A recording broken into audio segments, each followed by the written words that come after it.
obscure world of parking. We use it every day, but have we really capitalized on the intricacies of our industry? In this podcast, the Parking Network will go behind the scenes and talk to industry professionals about all things parking, from the horizon of evolving technology and even stories of the old days. We hope to encourage and inspire operators and property managers alike to look at parking through a new lens. All right. Hello, everybody, and welcome to the Our Parking Industry podcast. I am here today with Clyde Wilson and Leigh Thomas. I'm Krista Olien, and we're going to do a recap of the Chris Sherman podcast. So Chris Sherman is part of the Metropolis organization, and he joined us to discuss kind of his role in the industry, his role in Metropolis, and kind of how his career path and trajectory and mindset and opinions toward the industry have really shaped his career path and his journey to where he is today.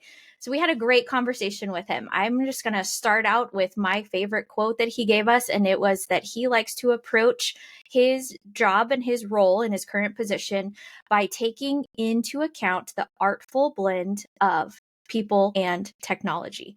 So that is a 4-5 sentence word that holds a lot of stuff. So it has a lot of depth to it. So first, taking the idea of blending together people and technology. People, there's a lot of depth there. In technology, we know in the parking industry, there's a lot of depth there. So I think today we're going to just kind of recap and talk about all the things and really dive in. So Clyde, what is your biggest takeaway from that quote, the artful blend of technology and people? Well, it's really a very, very important 4 or 5 words. It's funny how Chris, and I've known Chris for a long time, he's a very sharp guy, was able to kind of boil down not the parking industry, but the life we live today that's touching everything that we do. Of the technology changes with our cell phone, with the computers, the cameras, everything that we touch. Aviation now, where you're going through security and it's doing facial recognition. What Chris was saying was, we have all of these technology changes,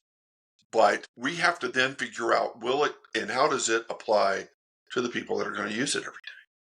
Some people use it easier than others. Not everybody has exactly the same skills with technology.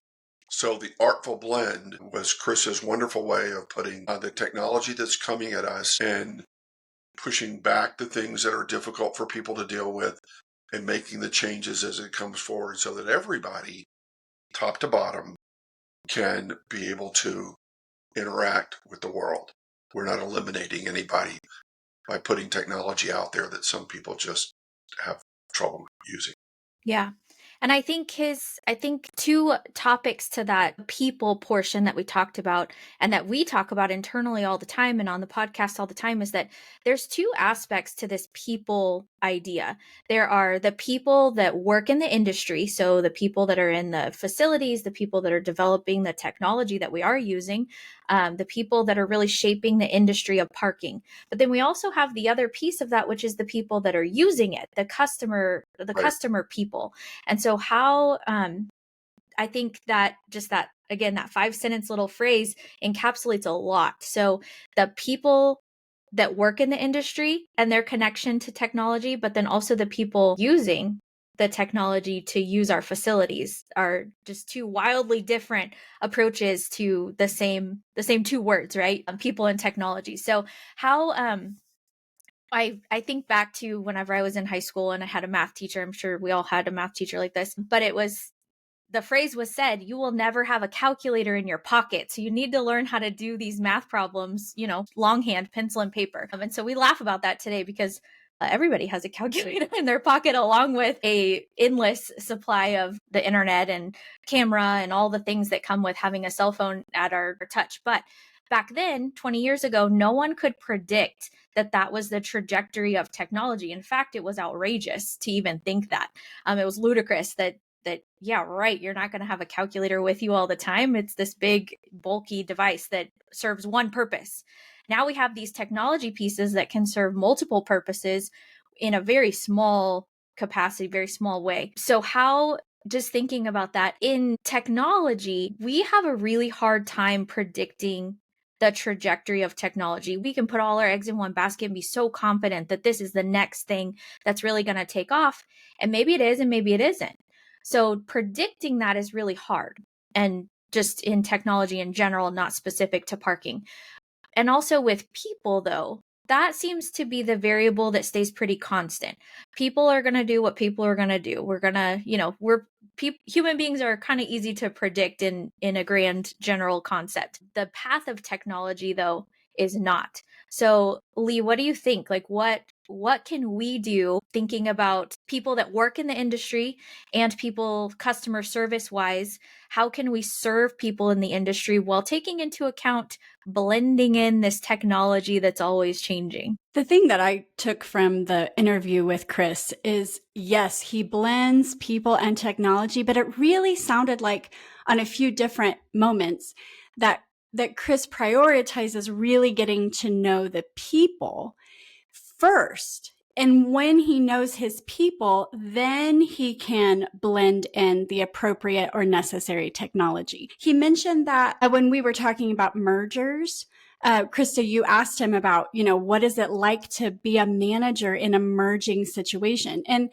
one of the things he says is he takes time to get to know people on every level so that he can answer the question why for every person, for every question at every level of the integration. And I there's a lot of wisdom there. If you know your people, if you know what motivates them, if you've taken the time to answer all of their questions, then when the technology piece is ready to implement, you know your people and you know how to teach those people to use the technology. And then later, he talked about knowing the customers in the parking facility. If you know your customers, you know who's parking, you know how long they're staying, you know when they're going to arrive, you can help them access the necessary technology to have a fluid experience, which we learned from Chris that parking owners value that customer experience and that's a priority to them. So yes, the artful blend, but it sounded to me like the priority is to know the people in order to implement the technology. So look at going back to what Krista said with her 20-year-ago teacher. So I don't know how old the teacher was, but she could have easily been 25 and been out of college for 3 years and be teaching. She could have been 25 to 35. So if she was 25, well, she's only 45 today. But look at what technology changed between 25 and 45.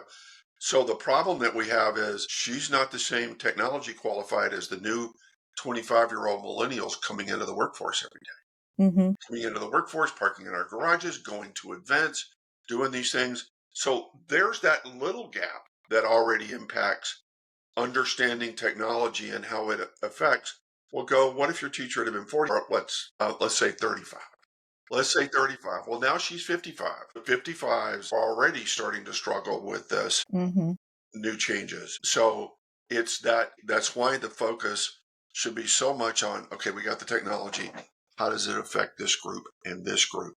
And in the conversation, I brought up the hospital group to go sit in a damn hospital booth for a little while, and you'll understand what changes are coming and that there are certain technologies that you're really going to struggle with. So you can put the new technologies in, but in a hospital booth, you also may have to keep the old for a while and let it more slowly just totally transition away. It's, I think Chris been a big time talking about one that, and what you guys are focused on now, the most important challenges of our business as we move into this constantly changing technology world. And it's the blended group of different people out there. And we have to deal with all of them. And we have to make a technology either work or decide we've got to put something else in to help some of the people in some of the applications we have. But wouldn't all that be easier if you knew who on your team would be best fitted to oversee that new technology? Yeah. If you were able to do that, to know every team has the same issue. You have people that are fairly good at understanding technology, and you have the 20-year-olds coming in that working for you that understand it better. You have to be sure they understand how to communicate upwards in age, and they don't. I think it's difficult for a 20-year-old to understand how to communicate upwards in age. And I remember, you guys don't remember this, but when VCRs first came out, all of our parents didn't know how to do them. They couldn't even, if there was a power outage in the neighborhood, they couldn't even change the time to go back into it. So we would have to go over, and it was difficult for me, number one, to understand, why can't my parents learn how to do this? This is, um, but then it was, the challenge was, I have to teach them, or I have to be ready to come over every time they call to fix the VCR. So you do have to understand that they do need help and they think differently because of the difference in age. So it's a big challenge, and we're facing it every day across the country. Yeah, I think the pace at which technology changes is rapid, Or slow. but the adaptation of people has been really impressive to me. So like my grandpa, who's in his upper 80s, he has his cell phone, his iPhone. He can do all the things I can do basically on his iPhone. So there's an adaptation piece to that I think the majority of the population is pretty good at.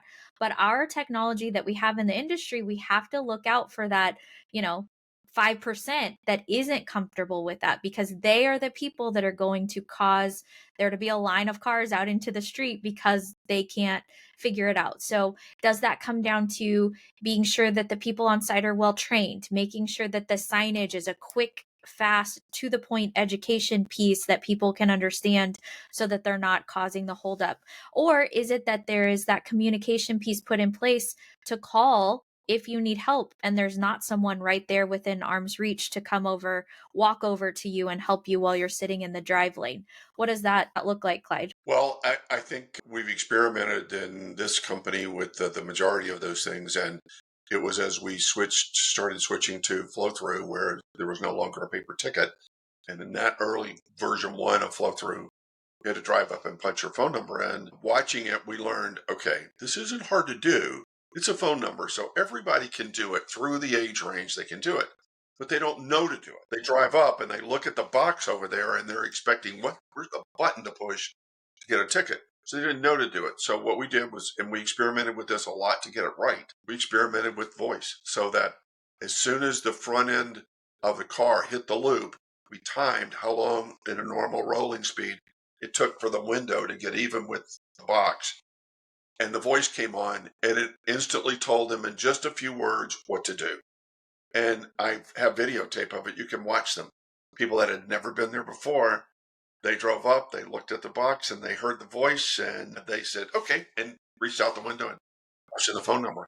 So it's solving problems, looking at it, but you have to have the kind of managers who are capable of understanding the problem, and most importantly, understanding the different range of customers, and then go for a solution. And then testing the crap out of it. I see people do this stuff. Nobody tests anything. So you have to test the crap out of it. And we did. I think I like that idea because having the voice, it brings the human aspect back into it, back into that advanced technology piece. Hearing a human voice going along with that, it brings a human piece back into it. So that's fun. And then I also think back, a lot of people on our team came from the education field. So we learned a lot about pedagogy and all those things. So there are different types of learners, and thinking about the audio learner, the visual learner. And so whenever you have somebody coming into the garage, if they are a visual learner, having signage will help them. That will be the most beneficial piece to them. But if you have someone pulling in that's an audio learner, that sign might as well be in gibberish because They're they never have going no, to see it. it's going They're to take never going to see longer it. for them to relay that information and put it into action. Whereas if there's an audio piece associated with it, that hits them instantly. So is there anything wrong with having multiple ways at an entrance of teaching that first time parker what to do? No, as long as I've been in the parking business, a business full of signs, Mm-hmm. I don't ever see the signs. I never see them. So I have to force myself to be sure and stop and look at this when I'm evaluating somebody else's facility. I have to force myself to stop and look at all the signs, because when I drive in, and part of this too is another thing that we learned very much doing flow through. When you pull into a drive lane, it's only 10 foot wide, and you have to get close enough to reach out the window to touch the machine at that time, right? So you really don't have a lot of time to look at signs. You're looking, we watched it. The customer's point of view is the left-hand corner of the ticket spitter, because they can't hit that, and their rearview mirror is heading toward it. Mm-hmm. So Customers don't look at signs. They drive up to the box, and your job then is to get them to do it and not sit there and talk about it, read signs or do stuff. So it's a challenge, and you have to look at, you're right, Krista, different people learn different ways. Different people react to the world different ways. And there went my light. This, for those of you who can't see us, Clyde's light just went off and it got a little dark. But Clyde, your conversation here is reminding me of when the three of us were in San Francisco, and we decided to get a Waymo ride, which is a level 4 autonomous vehicle. And the thing that I remember about that is we were all three standing on the curb. Krista and Clyde, you had your eyes up. You were looking around and you were both observing what was happening in front of us. You were observing how many Waymos went past us, but they weren't ours. You noticed that Krista's initials were in the little dome thing above the car, and that's how we knew the Waymo was ours. While you two were taking in all of that information, I was reading the manual for the Waymo experience. And I read the whole thing while you two were looking around. In order to get into the Waymo successfully, we needed both sets of observations. Like, there were things that Clyde and Krista realized that we needed to do. And then there were things that I had to answer because I had read the manual. And because we worked together and we did all the things that we were good at, we had a very successful experience. Well, go ahead. I'm sorry. No, I was just going to say, so a good manager is in the garage and knows his customers and puts out information so that every customer can get all the information that he or she needs to have a successful experience. While Chris and I were busy looking around, Leigh, every time she would hit an important point, she would tell us, right? To relay the information. Right. So it did take three of us to get into Waymo. But we did it and was very successful, and we do know it's coming, and we're still not sure. Chris mentioned it a little bit in the podcast, because how do you get them into the garage and how do you get them to the space? And that brings up the other point, and it's so funny to me, but it happens when the autonomous vehicle stuff first came out. Everybody was talking about parking garages are going away, and the reality is, I think we've all learned now from the Waymo experience and just reading about this, the reality is there's just going to be more cars. Cars coming, people are going to take more trips because it's easier to jump in the back and sit back and do nothing or talk on your phone and not have to pay attention. So you'll make trips normally you might not have made before. But the reality is, when the car gets there, it's just got to go park itself. It can't drop you off and get back on the road. We don't have the street capacity to put all cars back on the road, and we don't have street capacity for the car to go somewhere and then come back to us, and we don't have the capacity in front of a building for drop-offs of thousands of cars every day. So but everybody was talking about that 10 or 15 years ago when the autonomous car stuff first came out, and the reality is, look how it's changed. The realization of what they're going to do has changed. So it's interesting. So now, the cars will figure out how to park themselves. I think it goes back to that very first statement that I made at the beginning, is that we can try to predict the path and the trajectory of technology, the way people were predicting that the autonomous vehicles were just going to make it to where parking garages were obsolete and we wouldn't need parking spaces. But as that technology is becoming more prominent, it's not that it's not. Autonomous vehicles are becoming more prominent. But what we anticipated the result of that being is not the case. And so, there are two ways of thinking about that whenever the concept was first getting tossed around in the industry, was that we're going to need more parking or we're going to need less parking. They can't both be right. So the trajectory of the technology is going to go one of those directions, and we can't accurately predict that. We can guess, we can theorize about it, but the accuracy of it, time will tell. So what you just said is very important, and I'll break it down a little bit here. Through a lot of the technology we see today, and it's just like I was talking about LPR. LPR technology came along, and they were throwing it in, even though it was a 70% success rate. But then autonomous cars come along, and look, because it's autonomous cars, and you're putting this deadly thing on the street full of people, they've done the right thing. And it's just like Mary Beth can tell you how long we tested flow through. It's a test. What we saw in San Francisco is really a test. What can it do? How do the people interact? And so it's the perfect example of the technology goes out there and then they start testing it and test it and test it. And it comes out the other side something different. So we've already seen now pictures and the actual tests that they're doing of I think it's Google that has come out with the other autonomous car that's just a box.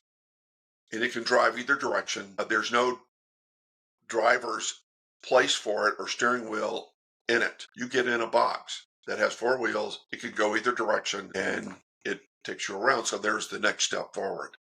Waymo was the early tests of taking a regular car without having to rebuild one and then putting it on the streets and see how it reacts to customers, how it reacts to traffic problems, unusual things happening in the roadway, and then now the next one's coming out. So the Waymo that you and I drove in will never be around at the time autonomous vehicles are sold totally to the public. Because there's no need for it to look like a regular car. The only reason it looks like a regular car is because that's what we had. So the technology was kind of ahead of the aesthetic piece of it. Right. So perfect example of even the little technology changes and what Metropolis is doing and what some other parking companies are doing, even those little technology changes have to go through that, period. And when the manufacturers throw them out there, they end up doing that live instead of like Waymo is doing it where, I mean, let's be honest, how many empty Waymos did we see running around? The majority. That wasn't because no one had ordered one. It was because Waymo didn't need a customer inside it to run a car all over San Francisco and test the streets and test its reaction to different problems. Waymo was spending the money to test the crap out of it. Mm-hmm. And I'll say this, and people will hate me for saying this, but it's just the way life is. I'm not sure who, in our case, we created flow through and focus point, but in the technology pieces, that was the way of operating something. That wasn't the technology. That was taking technology that already existed and putting things together to interact with our customers. But the technology is being developed out there by a bunch of 25-year-olds, most of them from around the world, who they're technology students and somebody's giving them money to say, get an idea and go do this. So they're doing it. So I had the perfect example of one of that group. Here, we had them in Austin. They were supposed to be installing their new technology. They never could really get it done. And then in a conversation, I found out neither one of them had a driver's license. They had never driven before. So I thought, well, we're going to come up a little short on this technology and really understanding how to use it here. Invest in your people and get them a driver's education. If they're working in a driver industry, absolutely. Right. Yeah. Yeah. So, but that's a challenge because the young people are the ones developing a lot of technology, and it's really hard for a 25-year-old to worry about what a 55-year-old is going to do with this. But I'm sorry, there's still a bunch of 55-year-olds working and out there every day. So you have to be able to get them to use it. And so it's one of those things that we in the parking industry and in everything that we do, we deal with customers. And so it still comes back. We keep coming back to the same place. The artful blend of people and technology. Absolutely. Everything seems to be coming back there. And we have to be sure that we, especially at the managerial level, are making sure that we are receiving the feedback in order to make the decisions at that upper level from our people that are working face to face with the customers. So that communication piece, we've talked about it on the podcast before, that communication piece and that openness of a manager to the people that are working for them with their boots on the ground in the garage is so important. And that's the only way that information is going to make it back up to the top. It's easy to make information come from the top down. It's tough to get information from the bottom up to really affect the change and affect the results of decision making. So what did you and I see last year? The absolute perfect example of that. Standing on the island or driving and becoming a customer and finding out somebody's trying to give us a ticket. Mm-hmm. And what the impact of that ticket was at the exit. So, you know what? We stood on the island, and I think we've all interacted enough with people out there who are not spending enough time on the island. That's how you get the feedback a lot of it from the customers, because they're there. That's where they are. Guarantee you, if you have a customer, at some point they either come in or go out through an island. Yeah, they're not necessarily in your parking office or in No, your corporate office. they're not. And you go stand out on an island and look like kind of a manager, and somebody's pissed, they'll say, "There he is," and they'll tell you what they think. Mhm. So yes, it's just a management style that I don't think everybody has, but certainly everybody can learn it to be and be really good at it. So it's our obligation as the parking network, the TPN, it's our obligation to get out there on the island, get that communication going, talk to managers and say, look, if you look at this way, slightly differently, but it's our job. So it's our job to help teach, because you just don't automatically have everybody that works for you have all those skills. You Well, know, and the same concept keeps coming up in all of our podcasts, and it's this idea of a mentor. And so being able to learn from someone who has been through or been in the industry for longer than you, and having the openness to learn from them and being mentored through the process, I think is just something that almost everybody that's at a higher level in our industry has experienced and taken advantage of, is that idea of a mentor. And Chris even mentioned it. So it's a critical point, I think. Yes, yeah, Chris mentioned that his mentor was a brilliant guy who was really Mhm. tough to work for. And I kind of resonate with that a little bit. I you do? I don't understand. Um, yeah, he worked for Greg Maxey, and Greg Maxey was a tough guy that was also really a nice guy. Mhm. But his way of managing was to be tough, and he was. And unfortunately, he left us way too soon. But he was a good guy. He was a good guy, and he fought a lot of tough battles. I mean, tough battles. I won't go into them here, but he fought some tough battles. He was a good guy. So I'm glad that Chris brought him up. I had forgotten that Chris worked for him. Another thing I noticed in our conversation with Chris is he mentioned often that fragmentation is often an obstacle to growth. And so part of a good manager's job is to reduce how fragmented the work is. Do you guys have any experience with this or have any thoughts about defragmenting the parking industry to increase efficiency or productivity or customer service? Krista? I feel like that's a constant struggle. So we have, and going back to the technology piece, we have the people that are developing the software, whether it's new people that are young coming into the industry, or whether it's software companies that are transitioning from one technology, I don't know, thinking about ski data. Ski equipment transferring to being parking equipment is just the most basic example I have. But a technology that was used for something else, but now someone is trying to apply it to the parking industry. And then the young group coming in trying to really revolutionize this industry that seems to not have been touched for ages and ages and decades. And so they come in blazing and trying to change everything. And so that's the technology, like parks equipment piece that I see is somewhat fragmented from the people in the industry that are working in the garage day to day, utilizing that equipment, trying to help customers use that equipment. And then there's the managerial level that in some companies is more connected than others. And then there's the people coming in that just have an opinion about the parking industry, and that's all they're bringing is an opinion. So that's causing fragmentation between the subset of people over here that are actually involved in the industry day to day, whether it's through equipment, operations, managing those types of things. So in reality, there's probably 5 to 6 different fragmented pieces that could be considered the parking industry.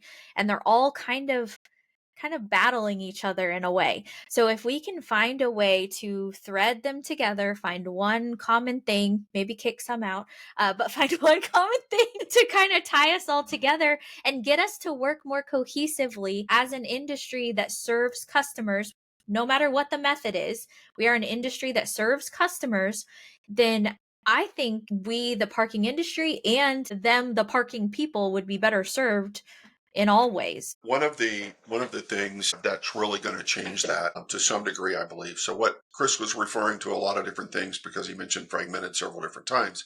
One of our biggest challenges in the parking industry, so he mentioned they have 4,000 locations. You guys have heard me mention it too in the way where I said it a little differently. I have a location over here at 4th and Main, and then I have another location at 5th and Maple, and another one at 200 Pennsylvania, and another one at this. So he has 4,000 locations that are all different. It has different equipment on them. So yeah, they all had a push button to the client, to the customer. They all had a push button, but the software behind the scenes and how they worked and the problems they had was all different. So you had 4,000 of them, and you're trying to manage that, and you're trying to teach people that. And it is still a terribly fragmented business in terms of that location serves this type of client. Well, that location only serves a nighttime event client. Well, this location serves a hospital client.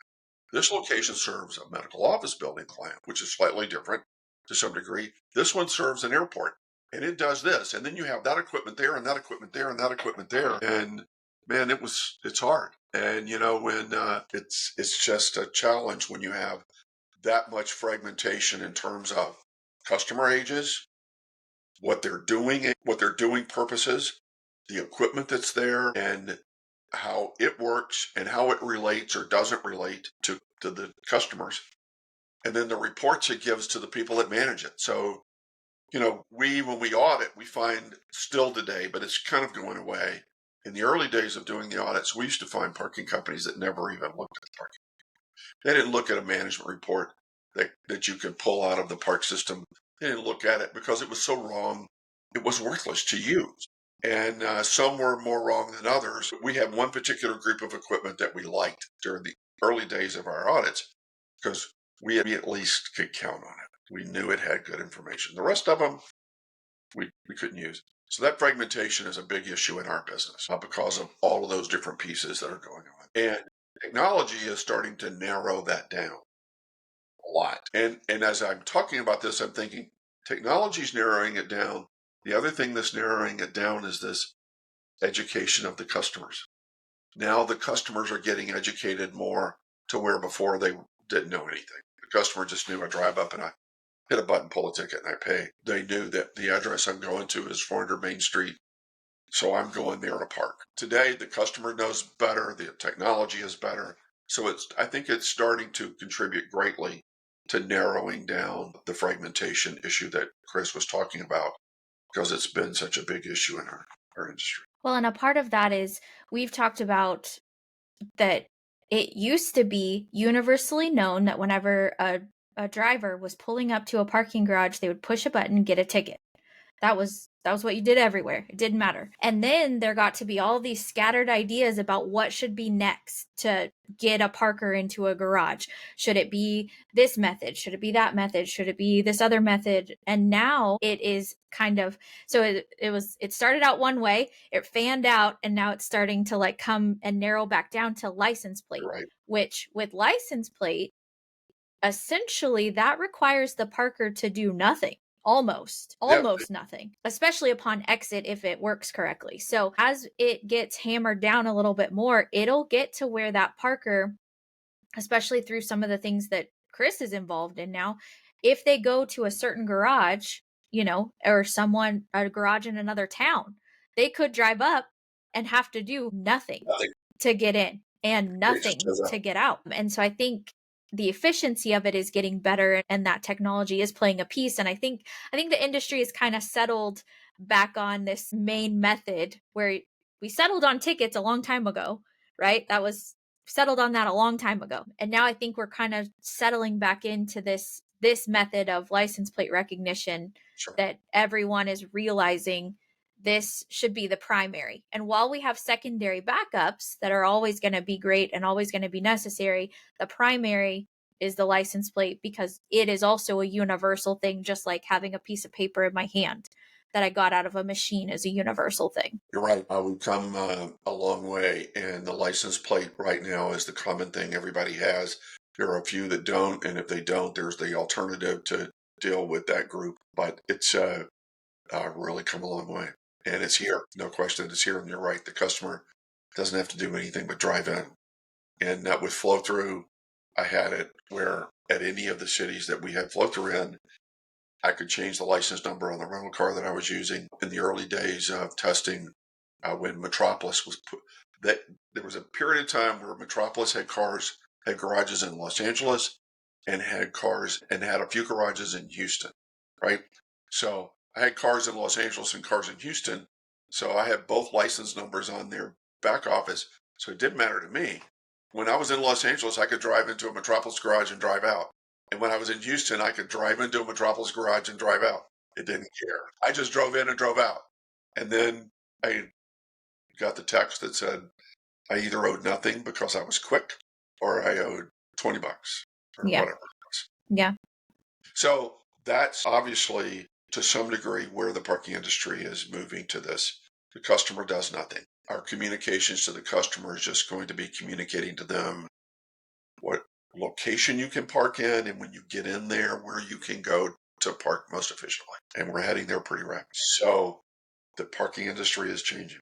And it's all for the positive. It's just a matter of us learning how to deal with the change, how it impacts us and how it impacts the customer. Yeah, and I think always looking ahead and always thinking about and maybe even predicting for yourself what the next step is, but not looking too far ahead, looking just slightly ahead so that you stay ahead of the curve and kind of know what's coming, but don't get too far ahead of yourself that you're over invested in something that fails later on. And just it's a delicate balance. So I think just being wise about the decisions that are made and how it affects the people on both sides, the customer and your employee, staff, and personnel, how it affects everything, and even your client. So who owns the building and how it affects them. So there's actually kind of three pieces to that people puzzle. But the artful blend of technology and people, I think, is so important and critical. And we're super grateful that Chris took the time to come and share with us and share that tidbit of insight, and it provided a great conversation piece for us today. And I know it's one of the things that the core things that we focus on are people and technology here at TPN and how that impacts our industry. One thing before you hit the end here, Chris. Chris mentioned this, and it's terribly, terribly important because it's another one of those signs of what's coming, and that was the interaction of the method that you use to move around in a parking garage and how that now starts impacting other things that you do. We know who you are and you're in a baseball game, so we can send you a text that says, go get a hot dog. We know you're in Macy's department store, so you can get a text that says Macy's has blah, blah, blah on sale, because we know you just went into the shopping mall. And so this wider range of communication that's about to happen in the early stages of happening now, of as you move around now, your license plate starts telling everybody where you are. And as that tells everybody where it starts being able to use that information to communicate with you of, well, while you're here, there's also a restaurant down the street from you and it's almost lunchtime or it's happy hour or it's that other communication. How much of that's going to be real is something that we'll learn in the future. I can see some people getting frustrated with those texts, but we'll learn that. We'll learn how to be able to control that flow of information coming to you. But it puts the parking industry, we're finally in, it puts the parking industry into this wider world of what customers interact with. So it's exciting. Yeah, when the parking industry reduces those fragments and gets to know their customers better, the ones who will benefit are the parkers. Yes. And that's something to look forward to. That's something to get excited about. It's all exciting to look forward to. There's so many things happening now. It's amazing. And it's the challenge for us at TPN and the challenge for a lot of us at Chris's level is to teach the knowledge that we have of how technology changes and understand the different customers out there and what it needs. Our job is really to focus on those things and get it down to be sure that we understand the technology, we understand the different customers' interaction to it, and be able to find a way to convey that to everybody. So our job is, as a consulting company, and the type of interaction that we have with the technology, the parking companies, and the clients is going to become more important for us to be able to do that successfully. Yeah, absolutely.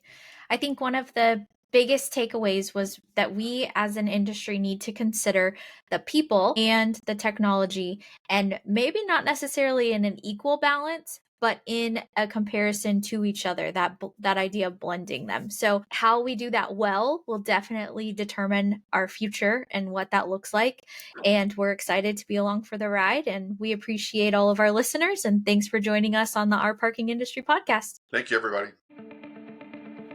To quote one of the greatest business minds of our time, Charles Munger, he said, "The best thing a human can do is help another human being know more." Here on Our Parking Industry podcast, we want to provide knowledge and resources. If you heard something that sparked your curiosity in today's episode, please reach out on our socials at TPN Consulting. You can find us on LinkedIn, Facebook, YouTube, and Instagram. Don't forget to subscribe and follow. See you next time on Our Parking Industry.